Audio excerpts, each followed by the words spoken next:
Hozir продвижениеda nima muammolar bo'lyapti yoki nimada qiynalyapsiz? Avtomatik kamera qaraganda, ya'ni diktorlarga o'xshab ketib qolyapti-da. Unda ko'rsam, diktor gapirdimi degan narsaga kelib qolaman o'zim. Profilingizni bitta ko'ramizmi? Bemalol. Qayerdan kirib olishni bilolmayman.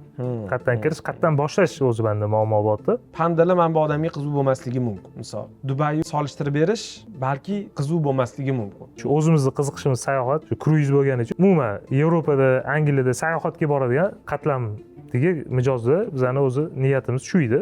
O'sha odamlarga agar o'ynaydigan bo'lsangiz, kontent strategiyangizni shunga mos qilish kerak. Nima sabab qilsam o'sha odamlar meni kuzata oladi deb o'ylaysiz? Endi o'zi shaxsiy brend yurg'izishdan ham maqsad marketing xarajatlarini minimallashtirish yoki minimallashtirish demaylik, optimallashtirish. Qancha xarajat ketishi mumkin? Mana shu davlatga kelganda qancha pul ketadi? Mana bitta misol samolyotda uchishingizga qancha pul ketadi? 2 yillik bosib o'tgan qadamimiz haqida hammasini aytib berdi bu odam. Iloji boricha o'sha premium sayohatga fokus bering. Assalomu alaykum azizlar. Bu safargi razborimiz mehmoni travel yo'nalishida viza qilib beruvchi inson. O'ylaymanki, bularning misollarida juda ham ko'p shu sohada ishlayotgan odamlarga foydali bitta kichkina suhbat qilamiz. Aynan shaxsiy brendni rivojlantirish doirasida. Fotih aka, o'zingizni tanishtirsangiz, nima ish bilan shug'ullanasiz, qanchadan beri ishlaysiz, yoshingiz nechida, o'sha faoliyatingiz ichida nimalar kiryapti, o'z haqingizda batafsilroq ma'lumot bersangiz, bizga ham ko'rayotganlarga ham, o'tirganlarga ham. Assalomu alaykum. Meni ismim Fotih. Sayohat agentligi asoschisi rahbariman. O'zim viza menejerman kasb jihatdan. Yoshim 31 da. Shaxsiy brendga ishlashga harakat qilyapmiz. Shuni muammolarimizni razbor qilamiz, tahlil qilamiz deb bugun mana keldik. Taklif uchun rahmat. Murizo bo'lsin, aka. Xo'p, shaxsiy brend qilishingizdan maqsad qanaqa, Fotih aka? Hop. Shaxsiy brendimga yuklanadigan 2-3 ta maqsadlar bor. Bulardan birinchisi hamma biznesni yuragi baribir ham sotuv. Sotuvlarni oshirish, sotuv bor joyda boshqa narsalar sekin imkoniyat bo'ladi. Keyin shunaqa tushuncham bor, har qanaqa biznesda komanda muhim rol o'ynaydi. Hamma ham o'zi konsalting yo tur firma ochib keta olmaydi. Kuchli tur agentlar bor, kuchli vizachilar bor. Qaysidir bitta jamoa a'zosi bo'lishni xohlaydi. Va ular ham kuchli korxonada ishlashni xohlaydi. Ya'ni o'zimni liderligimni ko'rsatib bera olish orqali yaxshi kuchli jamoani o'zimga yig'ish. Asosiy maqsad shu. Zo'r. Oldin boshqa bizneslarimizda bu tajribadan o'tgan, komanda kuchli bo'lsa, biznes raketaga o'xshab uchadi-da. Tepaga uchadi. Mana shu asosiy ikkita. Maqsad shu, asosiy ikkita maqsad shu. Viza bilan qanchadan beri shug'ullanyapsiz? Viza bilan 2 yil bo'lib qoldi. Zo'r. Ungacha nima ish qilgansiz?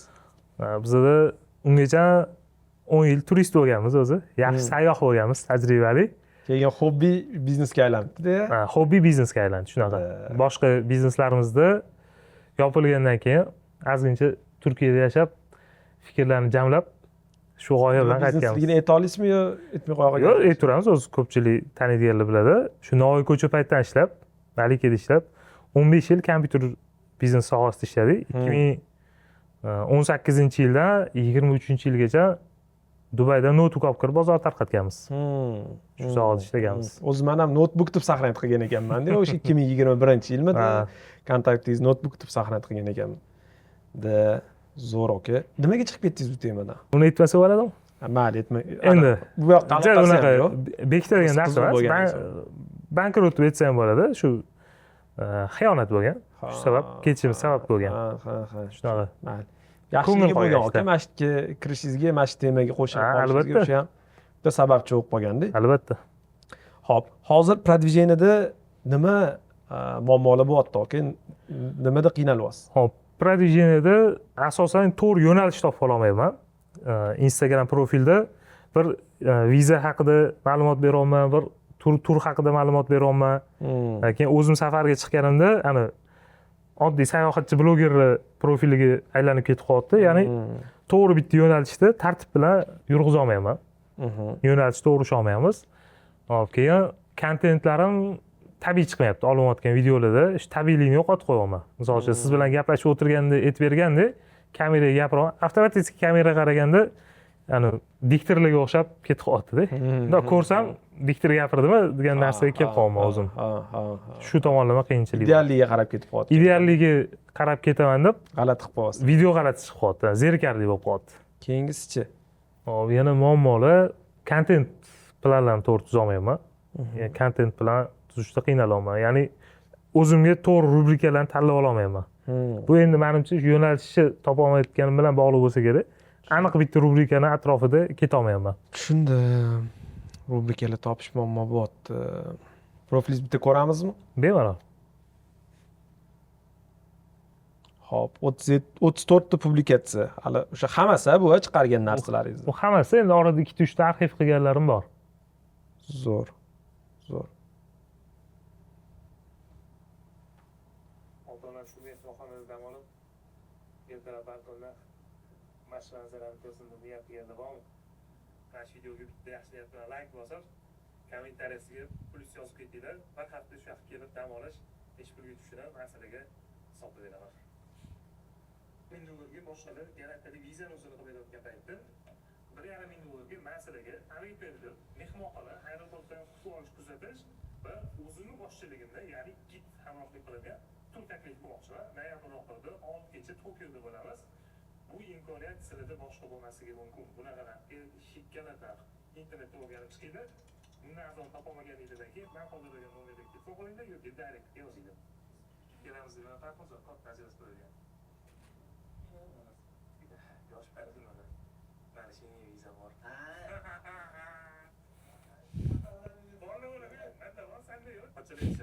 Yaponiya bor, nima qilaman? Balandinoli Dubayda ham bor deyishadi. Lekin men manzaraga o'zingizlar baho beringlar. Nima manzara Dubayda yo'q.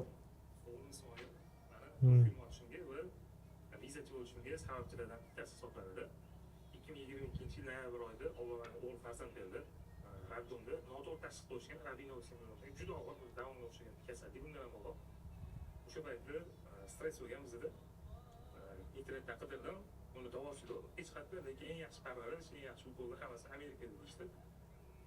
Keyin men algoga viza olaman. Donyorga moldariga bordim. Donyorga menga Yevropaga chiqmaganim, sayohat tarixini yo'lish uchun Amerika viza ololmasligimni shu bir yil harakat qilib, viza tarixini shakllantirib, keyin topshirishimni tavsiya qildi. Bu orada Orqasidan nashid emasmish qilib? Nashid legancha. Start bo'ling shu.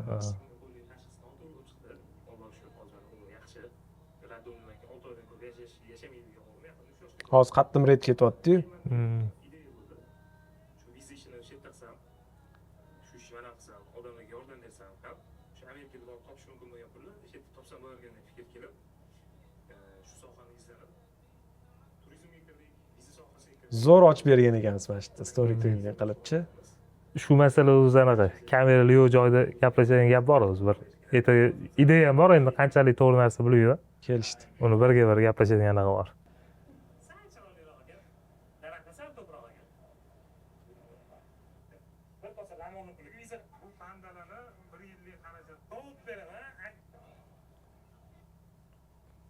Sayohatchi bo'lib ketib qo'ygan bu yog'i. Bu yoqda ham vizada ketgan lekin. Eng ko'p sayohat viza 100% Kassimda chiqilgan bu ancha eskiroq anaqa shekilli. Ha, bu qishda qo'yganman. Da. Viza bilasizmi? Schengen vizasi. Assalomu alaykum. Ismim Fotiq.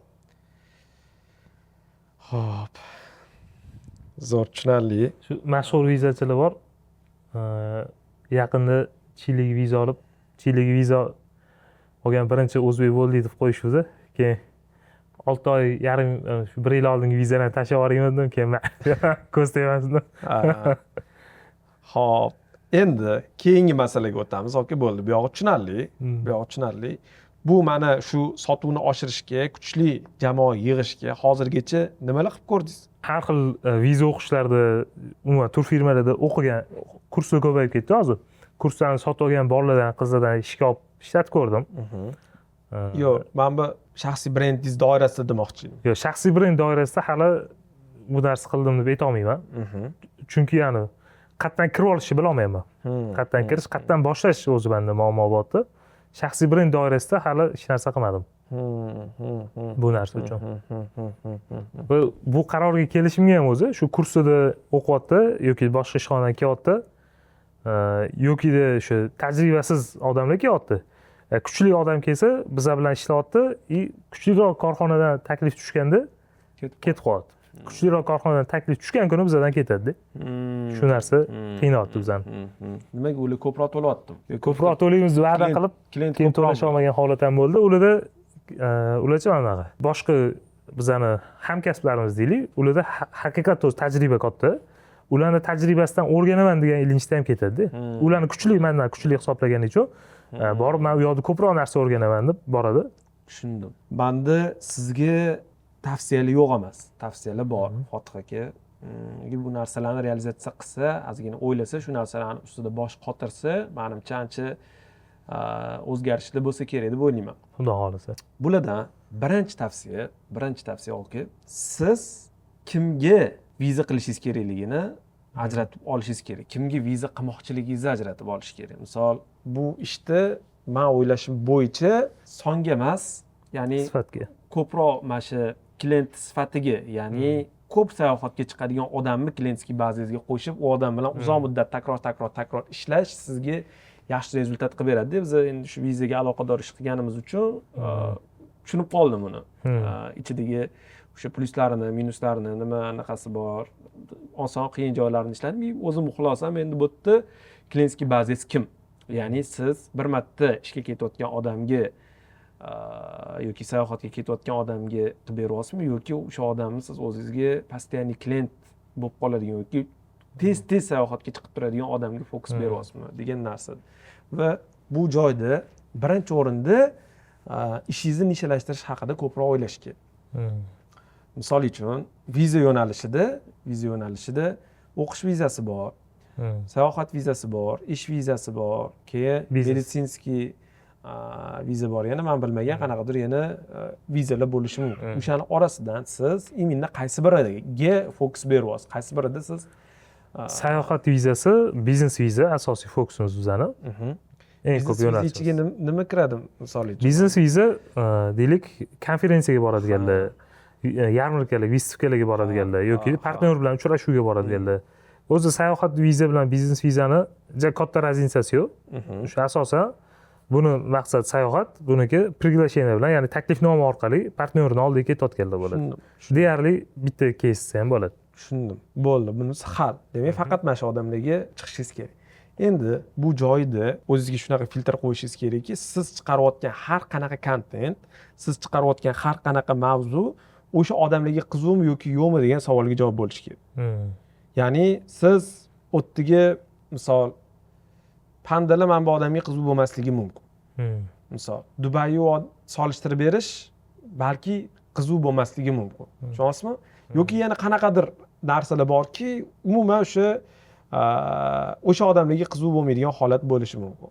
Va u odamlarga ishlayotganda ham u odamni o'sha segmentatsiyaga bo'linadi. Misol u odamga arzon usluga kerakmi yoki misol sifatli xizmat kerakmi yoki umuman misol narxini ahamiyati yo'q, tez ya'ni bitadigan yoki boshqacha special servis kerakmi yoki shunga o'xshagan holatda bo'lib olishingiz kerak. Men klientskiy bazam kim bo'ladi? Asosiy kimga fokus beraman? Anaqam ishlayotgan odamlarim, ishlash xohlayotgan odamlarim o'zi kim degan savolga javob topish kerak. Endi hozir o'zingiz bilasiz kimga ishlayotganingiz menga qorong'u, o'sha ketmoqchi bo'lgan yo'lingizni ham anaqa qilishingiz kerak. Aniqlashtirishga harakat qilishingiz kerak. Endi bu kontent sababidan bo'ldimi yoki o'zim ham shu yo'nalishda sohaga kirib qolganimdan bo'ldimi? Bizning hozir asosiy klient bazamiz shunaqa bo'lib qolgan. Maqsad Amerika. Amerika uchun viza istoriya shakllantirayotgan bo'ligi deylik, klientlarning shu qismi bo'lib qolgan bizda asosan. Lekin bizda o'z rejamiz qanaqa edi? Sayohatga chiqayotganlar uchun edi o'zi aslida. Sayohatga, shu o'zimizning qiziqishimiz sayohat.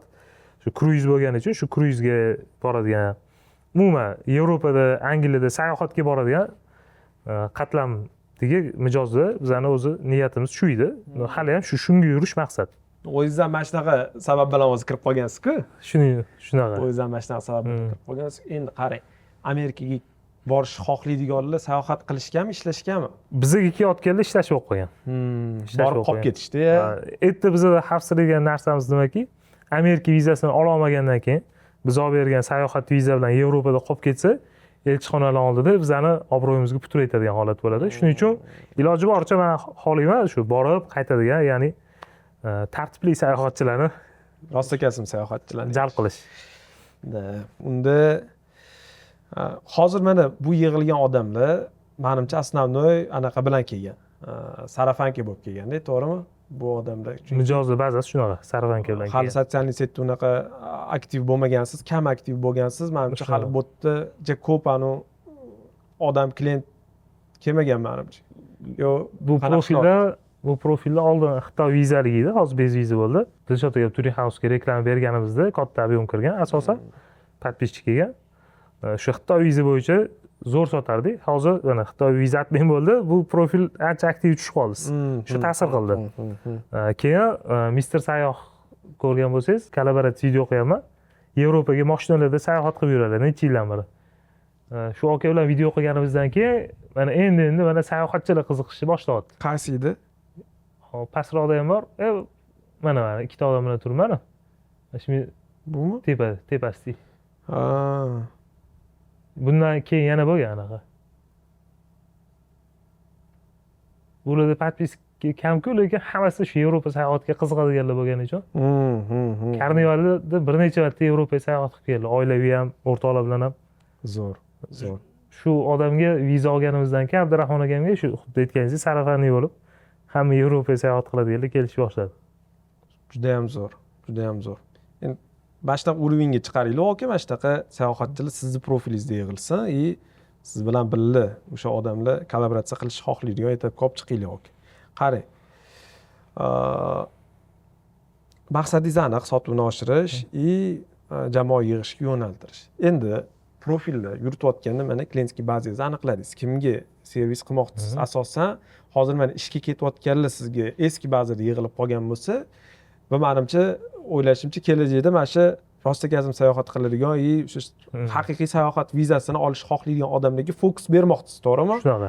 O'sha odamlarga agar o'ynaydigan bo'lsangiz, kontent strategiyangizni shunga mos qilish kerak. Buning uchun o'sha odamlar sayohatchilar, sayohatni yaxshi ko'radiganlar, aytaylik, Angliyaga viza olmoqchi bo'lganlar, Avstraliyaga viza olmoqchi bo'lganlar, Argentinaga, aytaylik, Kanadaga, Amerikaga, Yevropaning qaysidir davlatiga viza olmoqchi bo'lgan odamlar sizni kuzatishiga sabab yasash kerak. Nima sabab qilsam o'sha odamlar meni kuzata oladi deb o'ylaysiz, mana shu narsani javobini topish kerak. Hozir qanaqadir variantingiz bormi? Hozirgi mana blog yurgizayotgan odamlarni bilasiz, ko'rasiz. Razborimizni ko'rayotganingizdan va bundan qanaqadir foyda olayotgan bo'lsangiz, bundan juda ham xursand bo'lamiz. Bizda shaxsiy brendni rivojlantirish bo'yicha maxsus o'quv kurslarimiz bor. Onlayn formati, offlayn formati va bularda o'zingizga qulayini tanlab, o'qib, o'rganib, shaxsiy brendingizni rivojlantirishda chuqur foydalanib ishlatishingiz mumkin va ichida juda ham ko'p qulayliklar qilganmiz va sizni bu dastur orqali shaxsiy blogingiz bilan sotuvlaringizni oshirishga, mahsulotingiz yoki xizmatingizni sotuvini effektiv yo'lga qo'yishga yo'naltirilgan o'quv dasturi hisoblanadi va bu dasturimizga hozir sizda oldindan yozilish orqali yaxshi bonusli va qo'shimcha imkoniyatli va eng arzon narxda darsga qo'shilish imkoniyati bor. Bu darslarimizga qo'shilish va batafsil ma'lumot olish uchun quyidagi mana shu videoni opisiyaniyasida link bo'ladi. Shu link orqali ro'yxatdan o'tib ma'lumotlaringizni qoldirib qo'ysangiz, biz o'zimiz sizga bog'lanib, ma'lumotlarni berib, darslarga qo'shib qo'yamiz. Rahmat, razborni davom ettirsa bo'ladi. Oxirgi postlarimni ko'rgan bo'lsangiz, shu o'zim misol uchun Yaponiyaga sayohatman, o'zim sayohatga borish orqali yoki o'sha Shvetsariyaga o'zim borib keldim. Shu o'zimni borishim orqali odamlarni jalb qilishga harakat qildim. Shu Shvetsariyaga borib u joyni ko'rsatolmay, Milanga borib ko'rsatolmay, odamlar shu biz ham boraylik degan narsa orqali vizasini qilib berib chiqishini o'ylagan edim.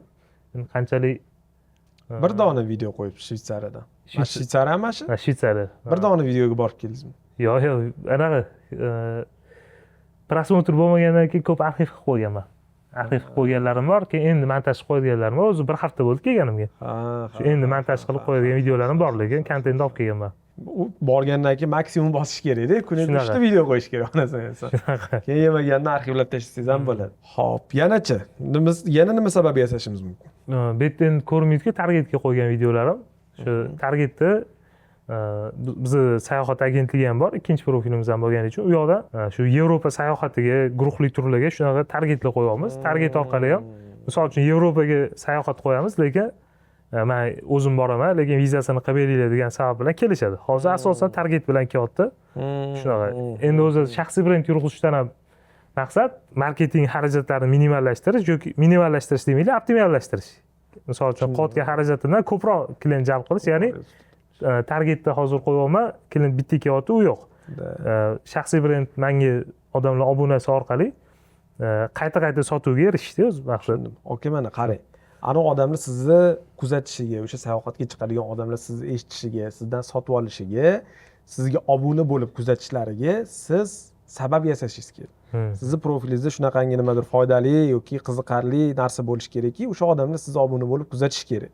Siz hozirgi o'sha davlatni borib ko'rsatishingiz bo'lishi mumkin. Bu bir davlatlarga borib ko'rsatishingiz bo'lishi mumkin. Faqat ko'rsatayotgan o'zida shunaqa taktika qilingki, prosta borib ko'rsatdi emas, prosta borib chiroyli joylar ekan mana shu emasda, o'sha yerga viza qanaqa olishni siz tushuntirib bering. O'sha joyda. O'sha borib, o'sha yerda borish mumkin bo'lgan joylarni ko'rsating, o'sha yerda qanaqa viza olinadi, qanaqa bo'tdi, misol viza chiqmasligiga sabab nima bo'ladi, kim olyapti, kim olmayapti, dokument qanaqa taxlanadi, boshqa qilinadi degan narsani o'rgating. Qancha xarajat ketishi mumkin, mana shu davlatga kelganda qancha pul ketadi, mana bu misol samolyotda uchishingizga qancha pul ketadi. Aytaylik, mana oddiy misol aytaman. Agar siz o'ziga yarasha yuqori segmentdagi odamni o'zingizga prioritet qilmoqchi bo'lsangiz, mana shunaqa davlatlarga borib, Yevropaga borish arzon emas, o'zingiz bilasiz. Shunaqa. Bu yoqlarga borib dam olib yuradigan odamlarni o'zingizga tortmoqchi bo'lsangiz, aytaylik, siz o'zingiz ham misol biznes klassda ketishingiz mumkin. Uni kontent qilyapsiz. Misol O'zbekiston biznes klassi nimaga bu narx ichidagi mana bu narsalar kiryapti, bu arziydimi, kelaylik ko'rib chiqamiz deb kontent qilyapsiz. Uni ko'rsatdingizmi, profilingizga kiryapti, uje Fotih viza. Demak, viza bilan shug'ullanadi, profilingizga kiryapti, mana shunaqa kontentlaringiz bor. Shvetsariyaga boryapsiz, mana bunaqa Shvetsariyaga ketayotganingizda necha pul olib olishingiz kerak. Mana bu kontent ana odamga qiziq kakras. Mana sizning klientskiy bazangizga mana shu qiziq, siz o'sha odamning ehtiyojlarini qondiryapsiz. O'sha odamni tug'ilishi mumkin bo'lgan savollarning javobi sizning profilingizda bor. Mana shu narsani yasaydigan bo'lsangiz, u odam sizni pozitsiya bo'lib kuzatishni boshlaydi va sizdan sotib olishga uje xohish paydo bo'lish boshlaydi. Keyin u odamlar bilan qanaqadir uje lead magnetlar bilan, kattaroq misol videolar bilan, boshqalar bilan sotuvlarni sekin tashkillashtirish harakatini qilasiz. Tushundim. Misol uchun mana aytaylik, Shvetsariyaga bordingiz, Shvetsariyadan pulni kontent qildingiz, Shvetsariya Yevropaga viza olish sizga qiziq bo'ladigan bo'lsa, qanaqa viza olish va Shvetsariyaga kelish yoki Shvetsariyada necha pul ishlatish va qatlarga borish mumkinligi sizga qiziq bo'ladigan bo'lsa, aytaylik kommentariyada misol Shvetsariya deb yozib qoldiring, endi hozir anaqa pul vizitini aytyapman, nimadir so'z qo'yiladi, Shvetsariya deb yozib qoldiring, men sizga Shvetsariyada olib kelgan YouTube videoyimni tashlab beraman. U yerda necha pul ketganini, boshqa qilganini hammasini tushuntirib beraman do'st. Va uni odam ko'rdi, bitta odam ko'rdi va oxirida aytibsiz, "Men mana shunaqa Shvetsariyaga viza qilib bera olmayman, menda zo'r anaqalar bor, usloviyalar bor. Men kelsang, mana shunaqa offerlar bilan, ya'ni chiqmasa, sendan pul viza chiqmasa, pul olmaydigan taklifda men senga buni bera olmayman" degan narsani zo'r offerlarni berasiz, u odam sizga avtomatik telefon qiladi, o'sha odam bilan sizda to'chka kontakt paydo bo'lishiga o'sha sababchi bo'ladi. Hech bo'lmasa o'sha odam sizni kuzatib bitta videoyingizni ko'rgandan keyin, bugun ko'rdi videoyingizni, yarim yildan keyin yoki 1 yildan keyin Shvetsariyaga bormoqchi bo'lsa, bu Fotih akaga aytaman degan xayolni o'sha odamlarda paydo qilish uchun harakat qilishingiz kerak. Uning uchun har bitta kontentingizni foydali qilishga va o'sha davlatga borishi mumkin bo'lgan odamlarga qiziq bo'ladigan va foydali bo'ladigan kontent qilishga harakat qilishingiz kerak. U yoqdagi top Shvetsariyadagi top lokatsiyalar bitta spiska qilib Telegram kanaliga tashlab qo'yaman. Misol, u yerda bitta mana o'sha yerda ba'zi yig'ilib ketadi, u yerda ham klientlar yoqqa qo'shiladi. Ham o'sha yerda data turibdi, xohlagan payt o'sha yerga kirib odam qo'shilaveradi. Bitta chat place ulab qo'yibsiz. Chat place degan servis bor, bilasizmi? Bilaman. Kommentariyaga aytib, plus qoldirsa Telegram kanal linkini beradi, avtomatik direktdan u yoqqa o'tkazib yuboradi. O'shanaqa qilib Telegram kanalida, misol, u yoqda ba'zi yig'ilib ketyapti. Qayergadir sayohat bo'layotgan bo'lsa, jamoaviy qayergadir ketilayotgan bo'lsa, u yoqqa anaqa qilaverasiz. Plus qo'shimcha qanaqadir foydali kontentni u yoqda ham berib borish harakatini qilasiz. Keyin, misol, Angliyaga qanaqa viza olish mumkinligini tushuntirib beryapsiz. Nimaga atkaz bo'ladi, qanaqa olish mumkin va iloji boricha o'sha yerdagi o'zingiz borib ko'rsatib beryapsiz. чтобы ertaga klient sizga kelishi uchun siz o'sha narsa o'zingizda bo'lishi kerak. Albatta. Sizga ishonishi uchun o'sha narsa o'zingizda boryapsiz, u yoqdagi hayot, odamlar nimaga bu yoqni ko'rish xohlashi, nima sababliga ko'rib bu yoqqa kelishi mumkinligini ko'rsatib berasiz. Va odamlarda siz bilan angiligi o'sha assotsiatsiya paydo bo'ladi. Va o'sha borish xohlaydigan odamlarda o'sha sizga murojaatlar o'sha paydo bo'ladi. O'tgan borganda o'sha bitta YouTube video qilasiz, bitta yoki ikkita YouTube video qilasiz. Birinchisi qatliga borish mumkinligi, ikkinchisi ketgan rasxodlar. YouTube video uchun albatta qanaqadir texnikalar yokida videochilar bilan yurishim kerakmi yo qanaqa emas? Yursangiz yaxshi. Yursangiz yaxshi, misol kelajakda yaxshi niyat qiling, misol 1 yil 2 yildan keyin umuman misol pul problema bo'lmadi, spesial o'sha komanda bilan syomka uchun ketyapsiz o'sha misol $10,000 rasxod qilyapsiz, faqat syomka uchun ketmoqchisiz va bunga rozisiz va bu bitta syomka borib kelganingiz 10 barobar bo'lib oqlab ketadigan holatda bo'ladi. O'shanaqa etapda bo'lsangiz bemalol. Boshlang'ich etapda telefonni o'zida ham olasiz. Undan keyin GoPro qo'shsangiz bo'ladi, aytaylik. Undan keyin misol professional apparat o'zingiz bilan olib ketib, o'zingiz syomka qilsangiz bo'ladi. Ani kuni men chet elga chiqqanman, shunaqa FX olib ketdim, ham syomka qilayotgan apparatni o'zim syomka qilib yubordim. Rosa chiroyli chiqdi video. Professional apparatda qo'limda syomka qildim, shtativ olib oldim, shtativdan videolarga tushdim. Bitta sherigim ham bor edi, u olib turdi. Mana shunaqa qilib, anaqa qildi, videolarga oldim. Mana yaqinda yana bitta sayohatga ketyapmiz, unga o'sha izzatdan olamiz, boradi. Syomkalar ham qilishga misol bemalol imkoniyat bo'ladi, apparatni oladigan bo'lsa. Shunaqa tartibda. Boshlang'ich etapda bemalol o'zingizda olaverasiz. O'zingizni yoningizga olib ketaverasiz. Endi YouTube'ga unaqa kontentlar qilishingiz birinchidan YouTube'da ham sizda portfolio paydo bo'lishi kerak va u yoqdan ham klientga ba'zan tortishga yordam beradi. Ikkinchidan Instagramda auditoriyani u yoqda progress qilishga imkoniyat bo'ladi. Ya'ni sizni 1 minutlik videongizni ko'rib sizga kimdir nimadir sotib olishga davriya berishi qiyin. Kimdir sizdan qanaqadir покупка qilishga va sizni spetsialist sifatida tan olishga ishonishi ozgina qiyin. YouTube'da siz yarim soat, 1 soat zo'r informatsiya berib, qanaqadir o'sha kontakt bo'ladigan bo'lsa, ana odam sizdan zo'r qiymat oladigan bo'lsa, bo'ldi. Sizni spetsialist sifatida tan oldimi, o'sha anaqa yo'q, farqi yo'q, odam sizdan sotib oladi. Chunki siz bilan ishi bitishini biladi. Tushunyapsizmi? Mana shunga o'xshashroq qanaqadir anaqa qilish kerak. Endi sizni ishingiz shunaqa bo'lsinki, umumiy kontent davomida, umumiy faoliyatingiz davomida o'sha 80-20 texnikasi boya opaga aytganimdek, 80-20 texnikasi. Siz 80% umumiy aytaylik, bir oyda 30 ta kontent qo'yasiz va men sizga aytaman, 30 ta bu faqat raqam. Uni 60 ta qilishingizga hech qanaqa to'sqinlik yo'q. Bu prosmotrlarga ta'sir qilmaydi? Yo'q, naborot oshiradi. Oshiradi. Qancha ko'p qo'ysangiz oshiradi. Misol 2 ta seans qildingiz, ertalab 10 larda bitta qo'yasiz, kechqurun 6 larda bitta qo'yasiz. Bu sizga naborot foyda. Va 30 ta qo'ysang yaxshi bo'ladi degan asosi yo'q. Hozir Instagramda mana shunaqa naborot tendensiya bo'lyapti. Qancha ko'p kontent, shuncha ko'p shans. Va yaxshi kontent bo'lsa arxivlamang. Mana bunaqa narsa bor. Instagramda domino effekti bo'ladi. Menda shunaqa keyslar bo'lgan. 20 ta kontent qo'yganman. Har xil odam bilan ishlaymiz, ko'p profillarni yuritamiz. 20 ta kontent qo'yganman, topga chiqmayapti. Lekin men his qilyapman, zo'r kontent qilayotganimman. Zo'r ish qilyapman, zo'r video qilyapman, nimagadir topga chiqmayapti. O'sha prosmotr kam bo'lyapti. Lekin men ishonaman, u topga chiqadi. 21-chisi bitta otildimi, orqada 20 ta sraz ketidan yetib oladi. Tushundingizmi?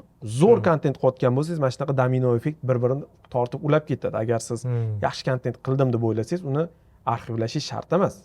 Sekin o'zi anaqa tortib bir-biriga o'sha ulanib ketaveradigan o'sha holat bo'ladi. Siz yaxshi kontent qilish ustida ishlang bo'ldi. Yaxshi kontent qilish ustida ishlash harakat qilsangiz bo'ldi. Endi mana bu yoqda sizni ishingiz 80% foydali kontent, ko'ngilochar, live, qaysi davlatga borish, necha pulga tushish, vizasini olish, itagdalik. Faqat bu kontentlaringizda bitta filtr bor. Bu filtr boyagi mana odamga anaqaga qiziqmi? Ya'ni o'sha faqat sayohatga borish xohlaydigan odamga meni kontentim qiziqmi degan anaqa bo'lishi kerak. Savolga javob berish kerak. Ishlashga ketayotganlarga qiziqmi emas, o'qishga ketayotganlarga qiziqmi emas. Sayohatga ketayotganlarga meni kontentim qiziqmi degan sayohatga bog'lab savolga javob bo'lishi kerak-da. Puli bor odamga qiziqmi degan savolga javob bo'lishi kerak. Tushunarli. Misol agar o'sha boshqa segment uchun ishlasangiz, u yerda ham pul bo'lishi mumkin, lekin hozirgi siz xohlayotgan narsaga teskari bo'lib qolishi mumkin. U odamlar misol o'tda qolib ketadigan bo'lsa, o'zingizni yomon his qilishingiz yoki yana sizni o'zingizga misol minus olib kelib qo'yadigan holati bo'lsa, bu yoqqa o'ynavergan yaxshi. Va bularni ham soni ko'p va bu narsa hozir O'zbekistonda naborot hozir rivojlanyapti mana shu.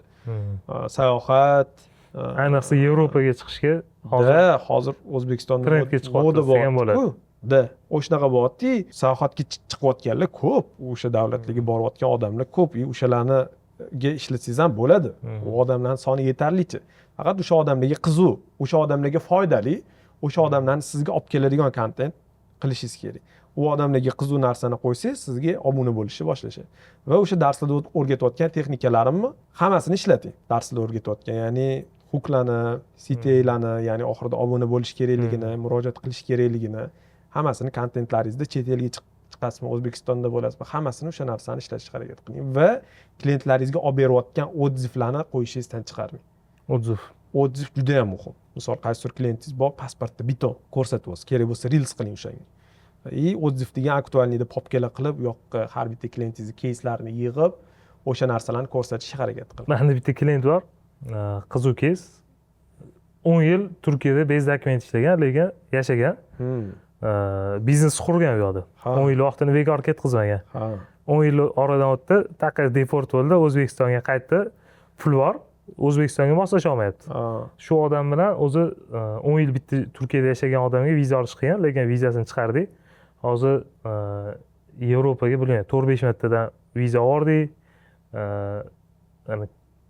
Chili, Peru vizalar ham qolmadi, Braziliya ham qolmadi. Hammasini aytib berish kerak-da. Hammasini shu odamni Shvetsariyaga birga bordim. Shvetsariyada Zermatt tog'i bor, o'sha yaqindan Ziyoxonov, subyektiv Ziyoxonovni tableron shikoyatini qildi. O'shani manzarasida o'tkazib, xullas 2 soat intervyu olganman. Shu narsani YouTube'ga qo'yish va shunaqa rubrikalar o'zi qanchalik foyda bera oladi. 2 yillik bosib o'tgan qadamimiz haqida hammasini aytib berdi u odam. O'tkazib, qanaqa qilib bu sayohatchi bo'lib ketgani. Qanaqa qildingiz uni? Telefonda oldim lekin. YouTube formatda olindi lekin. Syomka. Qizib ketmadimi telefon? Yo'q, qizidi lekin bir kun vaqtimizni sarf qildik. To'xtab qolmadim. Yo'q. Bir kun vaqtimizni sarf qildik, bo'lib oldik. Dam oldik. Ikkita qismda oldik. Yarmini Milan, Rimda oldik, yarmini Shvetsariyada oldik. Agar kuchingiz yetsa zo'r. Va xuddi shunaqa formatdagi boshqalar bilan olish haqida nima deysiz? Misol uchun, uni sayohatga chiqib hayotida nima o'zgarganlari haqida juda ko'p informatsiya bo'ldi. Kuchingiz yetsa zo'r aka. Kuchingiz yetsa zo'r. Mana shu narsalarni oling, qo'ying. Va YouTube'ga ham stabillik kerak. Misol, agar unaqa kontentdan bir oyda bir olib qo'yaman desangiz, yemasligi mumkin. Stabilni qo'yib borish. Bir oyda bittadan ko'p tashkillashtirishga, agar ana ko'zingiz yetsa qo'ying. Shu formatda misol uchun sayohat vaqtida emas, O'zbekistonda ko'p sayohat qilib yuradigan odam bilan studiyada syomka qilish haqida nima deysiz? Bo'ladi, unaqa qilsa ham bo'ladi. Unaqa qilsa ham bo'ladi. Lekin baribir sal sayohatchimisiz, sayohatda yurib qilganingiz yaxshiroq.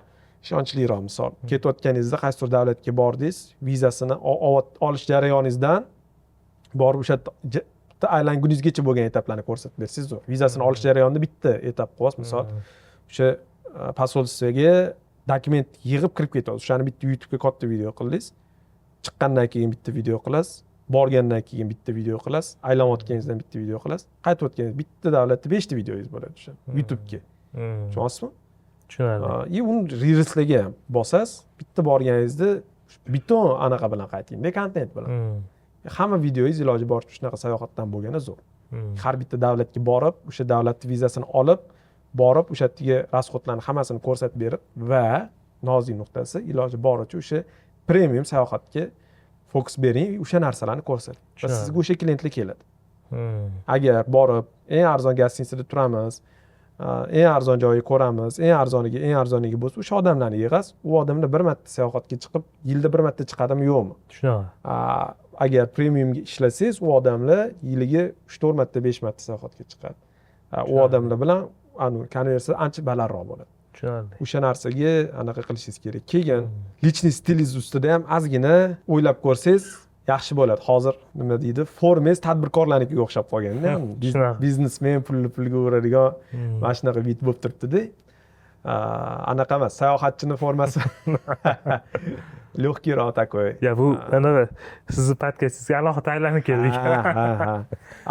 Такой sportivniyroq anaqadir qilib, kepga bostirib, shunaqa sayohatlarda ham такой молодежный anaqalarni obrazlarni yasab, mana shunaqa anaqa qilsangiz, u ham bitta ko'rganda kiyimingiz ham ishingizni aytib berib turadi. Sayohatchiligingizni aytib turadi-da. Tushunarli. unga faqat videoda o'tib olmaydi, umuman hayotingizda ham o'tib olsangiz hamma joyda bir xil kiyimda bo'lasiz. Biz Shohruh aka mana shunaqa o'tkazib yuboruvdik-da. O'sha klassik ular ham o'sha tadbirkor stilida edilar. Yoki bu hamma bilan bir xil bo'lib qolyapsiz, bunaqada ajrala olmayapsiz. Ozgina sportivniy stil qilaylik u bo'ldi. Tirsetib o'sha kiyimlarini polni o'zgartirib yubordi. Faqat mana shu sportivniyni mazza qilib o'sha kepkalarni bostirib, yugurib marafonlarga qatnashib, shunaqa yurtdilar hozir o'zlari ham. O'shanga o'xshashroq qanaqadir taktika qilishingiz kerak siz ham. Bo'ldi, tushunarli. Shu aka, mana shularni qilsangiz, o'z mashinani o'zida katta anaqa bo'ladi. Xudo xolisa qilishingiz kerak. Endi amaliga o'tamiz, xudo xolisa. Amaliga o'ting, ko'ringlar, nima bo'ladi, nima qo'yadi aka. Rahmat Botirjon. Umringiz ziyoda bo'lsin. Rahmat kelganingizga. Xo'p. Razborimiz foydali bo'ldi degan umiddaman. Agar siz shaxsiy brendingizni rivojlantirishga chuqur kirishmoqchi bo'lsangiz, bizda to'liq kurs bor. Hozir oldindan eng yaxshi narxda va eng yaxshi bonuslar va qo'shimchalar bilan darsga qo'shilish imkoniyatingiz bor. Batafsil ma'lumot olish va darslarga qo'shilish uchun videoning tagida link bor. Shu link orqali nomeringizni qoldirib qo'ysangiz, biz o'zimiz sizga aloqaga chiqamiz.